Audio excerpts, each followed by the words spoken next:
Welcome to the Passive Income Machine podcast, where we show you how to break free from the grind and achieve real financial freedom in 10 years or less.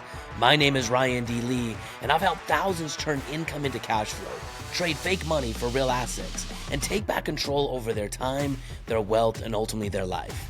Each week, you'll get strategy, tools, and mindset to build your own passive income machine. So my friends, sit back, relax, and enjoy today's episode.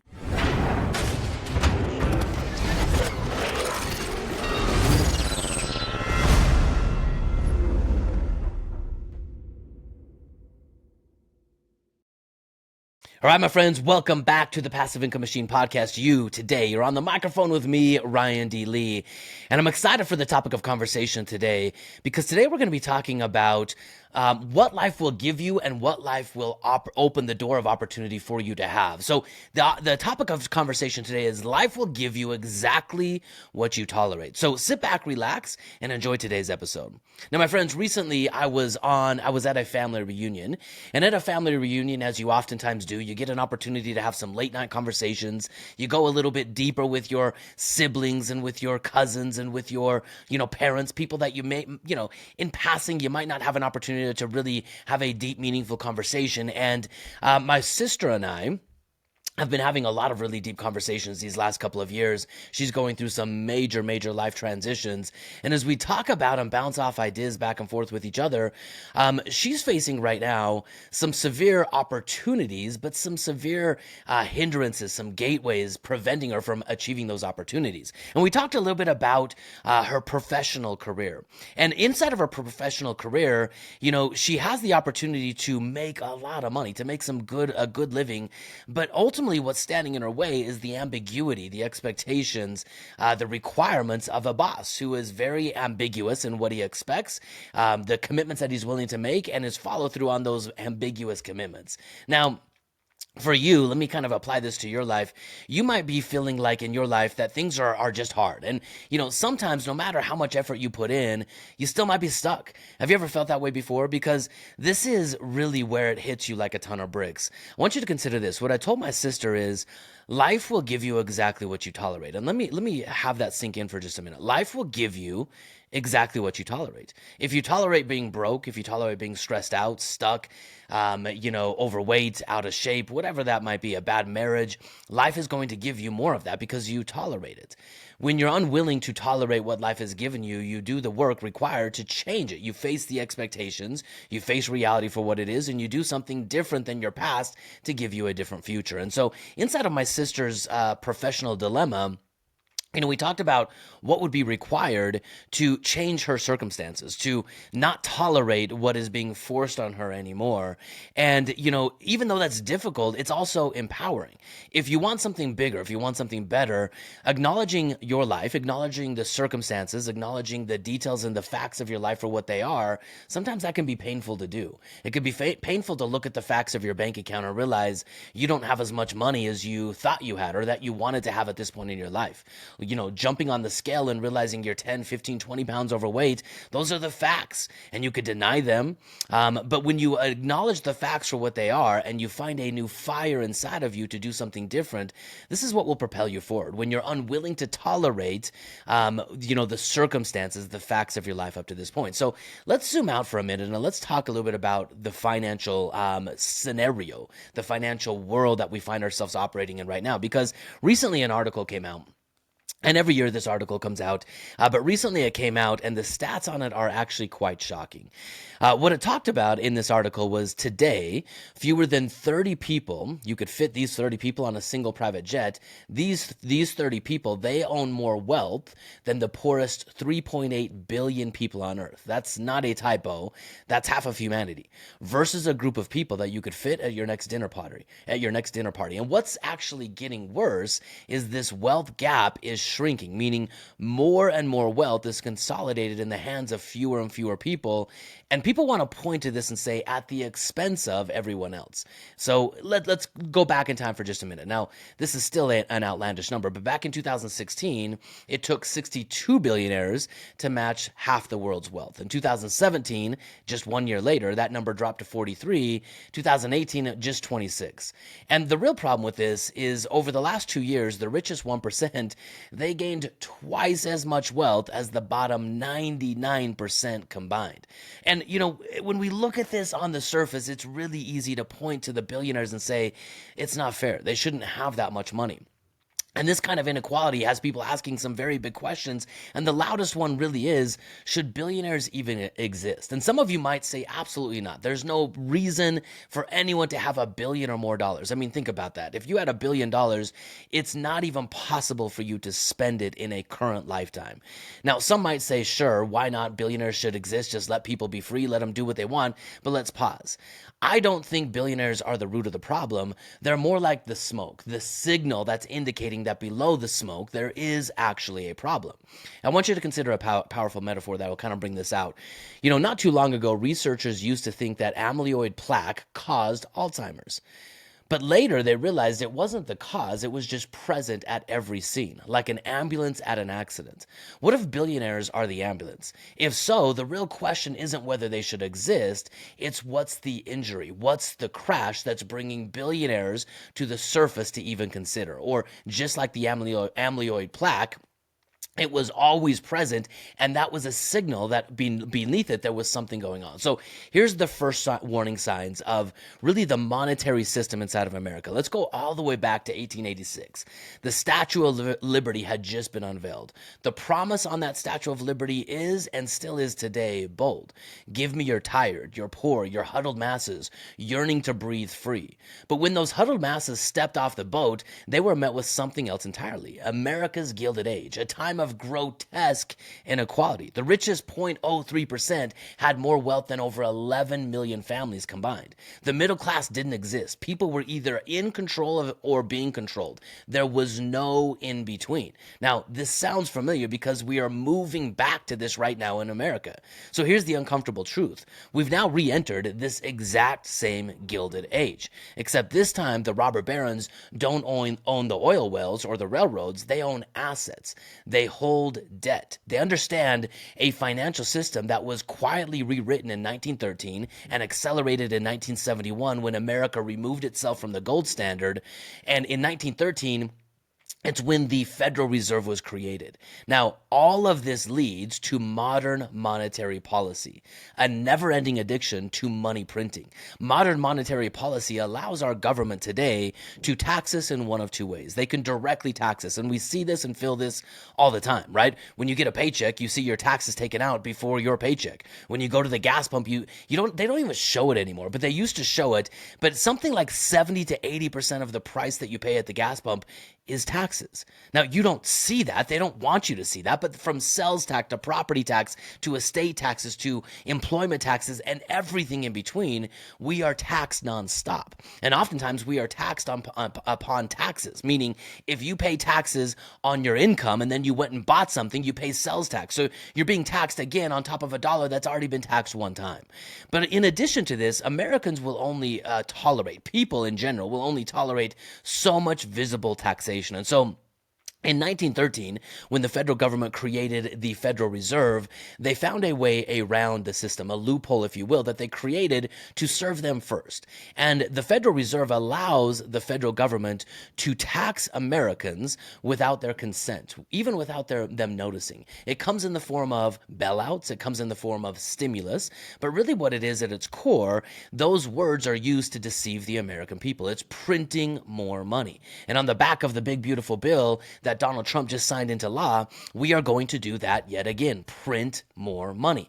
Every time we inject more money into the economy, you are being taxed. You are being taxed because the dollars that you work for, the dollars that you trade your effort for, they are losing their value, which means it causes you to have to work harder and harder and harder just to maintain a lifestyle.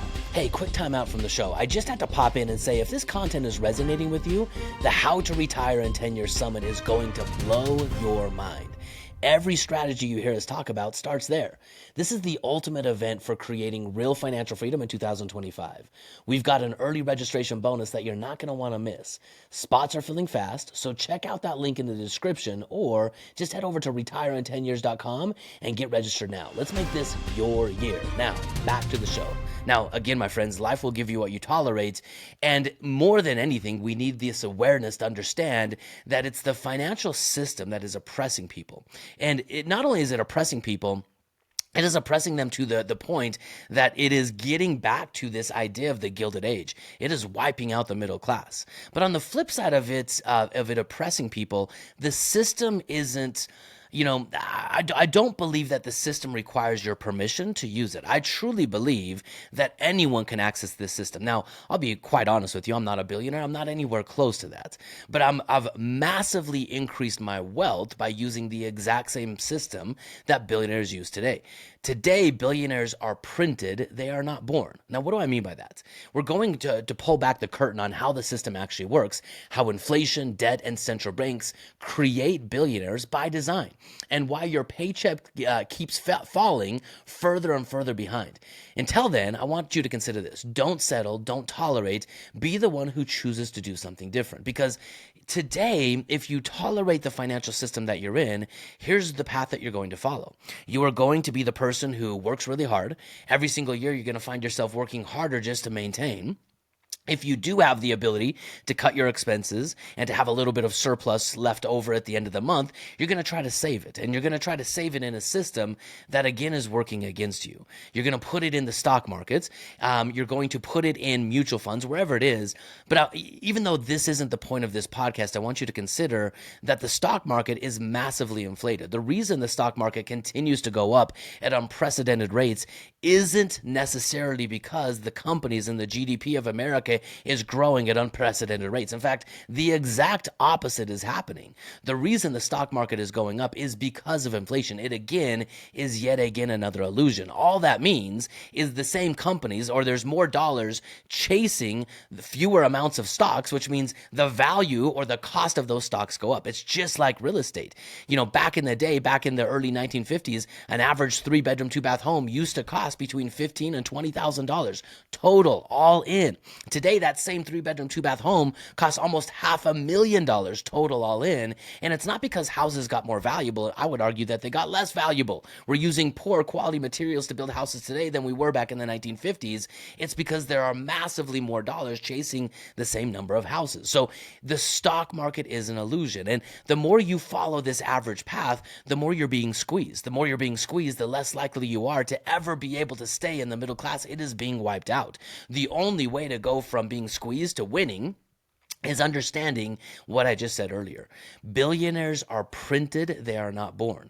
And all this means is if the government is printing money at an unprecedented rate, the ones who understand what they're doing and the ones who can seize or access that money before anyone else have an opportunity to convert fake dollars into real assets.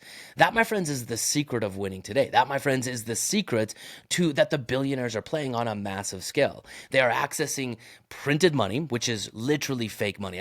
In fact, let's consider this way. I was sharing a message at a conference this weekend, and I told them you have access to as much money as you want. Now, I want to give you this scenario here because if you walked into a bank today, okay, there are one of two ways that you can extract money from that bank. Now, one is illegal and it's going to land you in jail, and one is perfectly legal and they will print you as much money as you want. So, number one, you could walk into a bank with a gun and say, "Give me all your money." They would empty whatever cash they keep on hand, which probably isn't much, and they would give you all of their, proverbial money. Now, after that, you're going to go to jail, so don't do that one. But that's one way you can go into a bank and get the bank to give you money. The second way you can go into the bank is keep the gun. Don't do that. Go into the bank with a piece of real estate, and with that piece of real estate, say, "Hey, I've got this great property right here. I would like you to give me a mortgage on this property." They'll take a look at the property. They'll realize it's in a good area. It's generating a good stream of income once you rent it, and they will literally print money on your behalf. I want you to consider this. If you go buy a $200,000 home, it's not like the bank has $200,000 sitting in the back in their vault. No, they're pushing a button. They are converting nothing into something. They are printing money. And if you can access that printed money and convert it into a real asset, something that has real demand across time, that allows you to use leverage to acquire it and use leverage to extract wealth from it, it, my friends, you're playing the game that billionaires are playing. Billionaires are printed, they are not born. So today, in the first part of this episode, I want to expose this gap. I wanted to open up the idea and really the possibility that there is an opportunity for you, no matter where you're starting from, to understand this wealth gap and to use it to some small scale. You'll never become a billionaire by buying one single family home, but you could become a billionaire by buying lots of real estate, by, building a real estate empire. Most of the billionaires today, in fact, all of the billionaires today are using printed fake money. They're using leverage to grow businesses or to grow businesses in the form of real estate businesses. So either way, my friends, if you want to become part of the wealthy and become part of the solution for your financial problem, it requires you to become financially smart. Today, financial ignorance is the number one epidemic that is causing so many problems. We're not taught what money is. We're not taught how it works. We're not taught what the government is doing behind the scenes to destroy our wealth. It is the most immoral thing that you could possibly do as a government, to print money, to extract the future from people who are working hard to earn a living wage today. But they're doing it nonetheless. And I could point at that and say, it's not fair, it's not right, we should get rid of all the billionaires. Or the billionaires, I could look at them and say, how the heck did they do it? If they're not born that way, how did they do it? And if I understand how they do it, then I can do it as well. So the objective of this first podcast was to really help you understand that there is a problem. The billionaires are the smoke, they're not the fire. The system is the fire, and you can either get burned by the fire or you can harness that fire to create momentum inside of your life.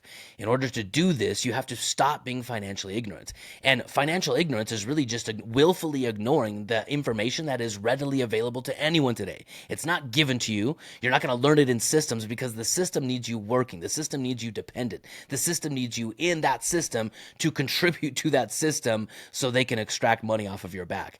But once you understand what the system is, and you understand that financial ignorance is a independent choice to become smart, to understand what money is and to use it as a tool, you can play the same game that the government is playing, that the billionaires are playing, that the banks are playing to achieve real wealth today. Now, my friends, join me on the next podcast, because on the next podcast, I'm going to talk about how the system is printing billionaires and why it's killing you, and then ultimately what to do about it. All right, my friends, thanks so much for hanging out today. I really appreciate you tuning in. But before you go, if we talked about something today that made you want to take action, you need to get yourself registered for the How to Retire in 10 Years Summit. It's the financial game changer that you've been looking for, teaching you exactly how to create passive income and financial freedom in 2025. Jump on it early, because we've got a special bonus waiting for you. All the details are in the link below, or head on over to retireintenyears.com. So get registered, and I'll see you at the summit.